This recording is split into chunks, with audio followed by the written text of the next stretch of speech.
저기 창의학 그 관련해서 네. 글을 제정을 하셨다고 네네네. 하셔서 제가 뵙고 싶었거든요. 어떤 내용을 담고 있는지 잘. 그게 이제 정확한 명칭은 융합교육 지원 도래안이거든요.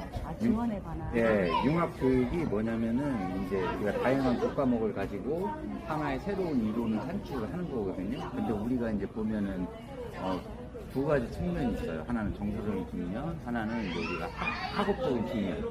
정서적인 거는 이제 서로 다른 이질적인 내용이 융합이 잘 안 되거든요.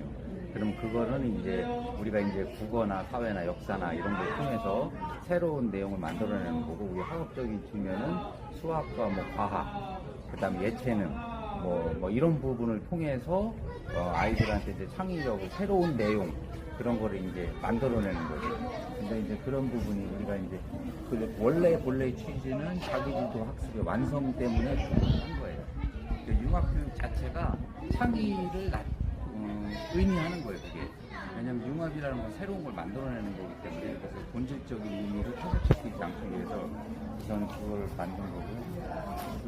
융합교육 지원 제도를 통해서 우리가 가장 이제 도입을 할 수 있는 게 이제 요즘 늘보막교육이죠. 네.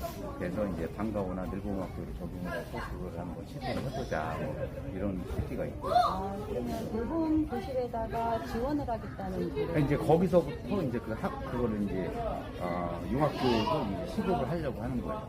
그러면 그렇게 해서 이제 창의융합에 관한 도래가 됐고 시행이 됨으로 해서 그럼 아이들이 성장하면서 이제 다시 더 크게 성장을 할 거잖아요. 네네. 그렇게 됐을 때 그 학생들은 나중에 어떤 이 프로그램을 통해서 어떤 모습으로 성장을.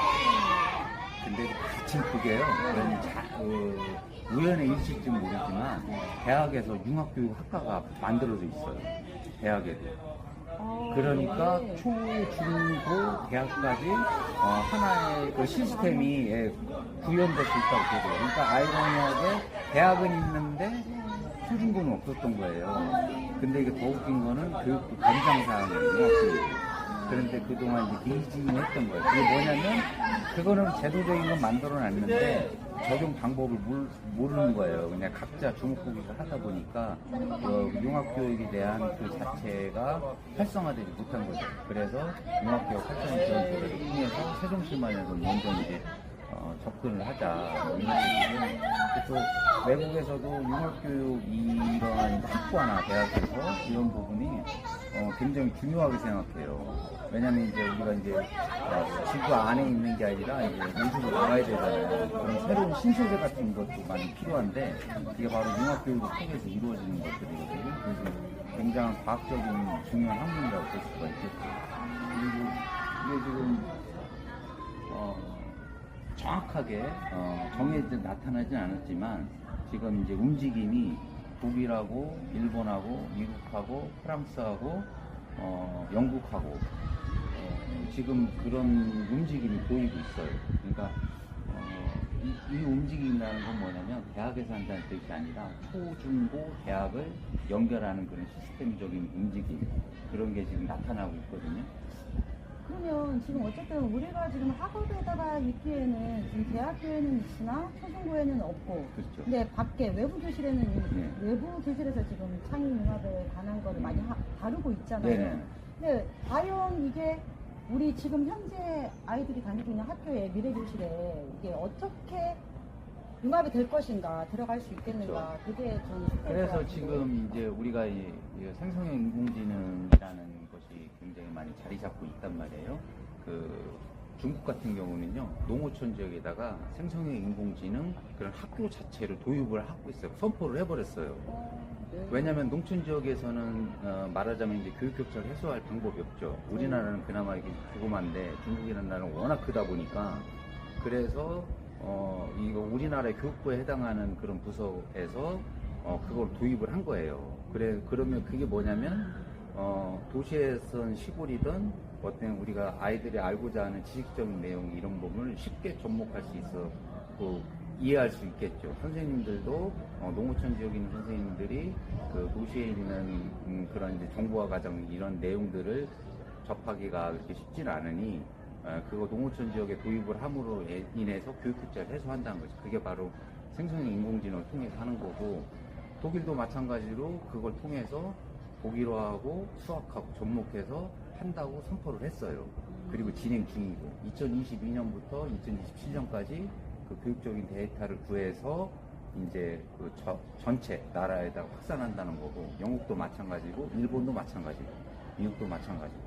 선포는 했는데 시행은 되고 있지 않은 거죠. 지금? 아, 지금 하고 하고 있어요. 있어요? 예. 혹시 데이터나 결과물이 그게 2027년에 독일에서 이제 뽑는다고 하더라고요.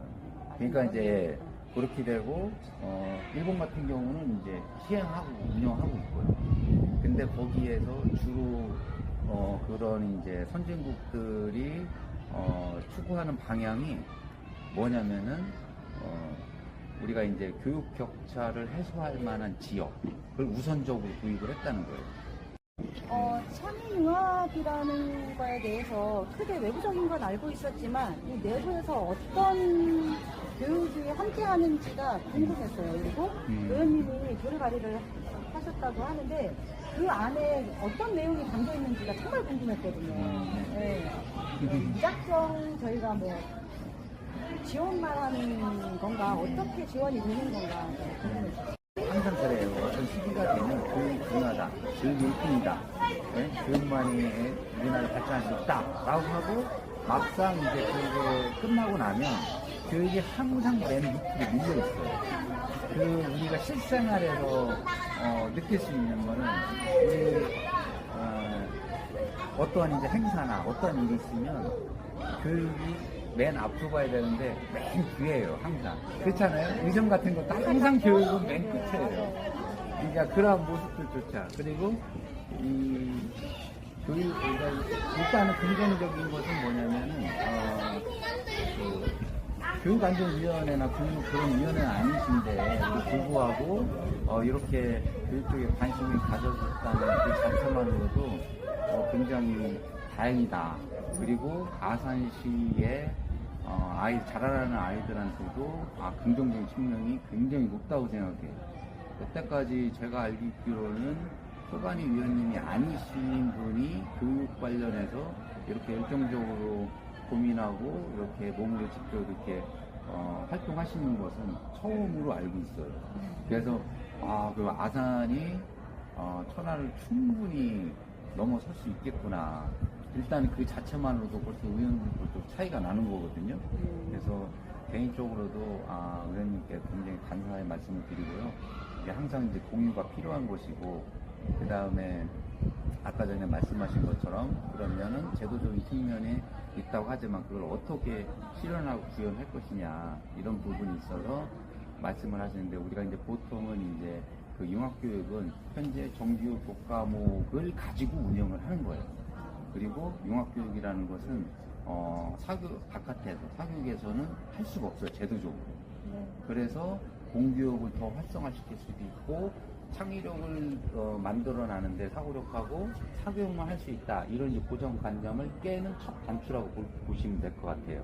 그게 공교육에서 본격적으로 시도가 첫 출발이 세종에서 출발하는 것이고, 네. 그리고 그런 도입은 어떻게 하느냐? 정규 국과목 시간이 있으니까 방과후 수업이나 이런 걸 통해서 충분히 구현이 되고요. 그 다음에 융합교육은 다양한 국과목을 하나로 만드는 거기 때문에, 그러면은 이 큰일이 이렇게 해요, 교육청에서는. 그러면 선생님이 3명, 4명 필요한데 이거 어떡합니까? 그런데 그것은 이제 우리가 기술적으로 해결이 이제 구현이 됐기 때문에 전혀 문제가 없거든요. 의지만 있으면 충분히 실현 가능합니다. 의원님들께서 그렇게 이제 계속 주기적으로 교육 관련 이런 연관된 분들한테 얘기를 해야겠죠. 그러면 의원님들이 잘 안 계시거든요. 네. 저 또한 교육에 관심이 많은데 그쪽으로 봉사활동을 되게 오랫동안 했었고, 저도 교육 쪽으로 하면서 사실 우리 미래 세대들이 교육에서부터 첫 출발이잖아요. 그렇죠. 인구 소멸 시대이기 때문에 그거에 발맞춰서 교육도 좀 바뀌어야 된다라는 게 제가 가지고 있는 현재 생각입니다. 제가 이제 아산을 조금 알거든요. 근데 뭐냐, 아산 같은 경우는 이제 우리 세종시처럼, 세종시는 동지역이 있으면 아파트가 이렇게 대단히 밀집돼 있잖아요. 근데 아산은 아파트가 밀집돼 있고 이렇게 뚝뚝 떨어져 있죠. 동지처럼. 네. 면처럼 이렇게 네네. 아파트 단지 있고 뚝 떨어져 아파트 단지 있고 뚝 떨어져 아파트 뚝 떨어져. 그래서 만약에 교육적으로 접근할 수 있는 부분이 뭐냐면 모든 단지를 똑같은 형태로 구성하는 것이 아니라 그 아산시에는 그 뚝뚝 아파트 단지가 떨어져 있으니까 그쪽별로 해서 교육의 차별화를 두면 상당히 시너지가 높을 것 같아요. 똑같은 시스템을 똑같이 구현되는 거예요. 예를 들어서 이 세종시 같은 경우는 이제 도농상생 지역이라고 하지만 읍면 지역 같은 경우에는 똑같은 자연관찰, 생태환경 이런 쪽으로만 모두 다 일원화돼 있어요. 그런데 그렇게 해서 보면 차별성이 있기 때문에 그것 또한 역시 그 한두 개 학교 빼놓고는 나머지는 폐교로 가거든요. 그런 그 시스템이 다 똑같아요. 그러면 아산 같은 경우는 그 권역별로 나누어져 있는 곳을 교육을 차별화를 얼마든지 줄 수 있거든. 그걸 뭐를 통해서 할 수 있냐면 교육 관련해서 움직이지는 않으니까 방과후 수업을 통해서 그 차별화를 얼마든지 줄 수가 있어요. 그래서 제가 이번에 방과후 그 지원 조례안 그것도 개정을 해버렸어요. 그래서 방과후서부터 출발할 수 있게끔 하고 일단은 우리가 늘봄 같은 경우는 초등 1학년, 2학년 아직 어린 단계니까 그래서 방과후를 좀 집중적으로 다뤄야 되지 않나. 그러면 현재 교육 시스템 그대로 유지하면서 방과후 수업을 통해서 차별화를 얼마든지 줄 수가 있어요. 의원님하고 자주 소통을 해야 될 것 같습니다. 네. 제가. 네. 여기에 나와 있는 것들은 이제 기업보다는 아이들이 이제 본인들이 예전부터 생각했던 것들, 학교에서 다루었던 것들, 그래서 이런 부분은 이제 소소하게 이렇게 해서 이렇게 부스를 만들어서 한다고 하더라고요. 제가 둘러보면서 네. 수업도 몇 가지 네. 너무 재밌게 하시니까 수학하고 과학에 대한 수학적인 게 많더라고요. 네. 과학보다는 수학. 맞아요. 네. 그래서 이제 여러 가지 이제 지금이 그나마 조금 바뀐 게 뭐냐면 지구를 지키는 AI 이런 거 부스가 생기기 시작했잖아요. 이게 이제 제가 교환으로 온 다음에 몇 달 지금 안 됐거든요. 그래서 이제 이런 것이 조그만 것이 하나씩 이제 나타나기 시작해서 앞으로 이제 많이 개편이 될 거예요.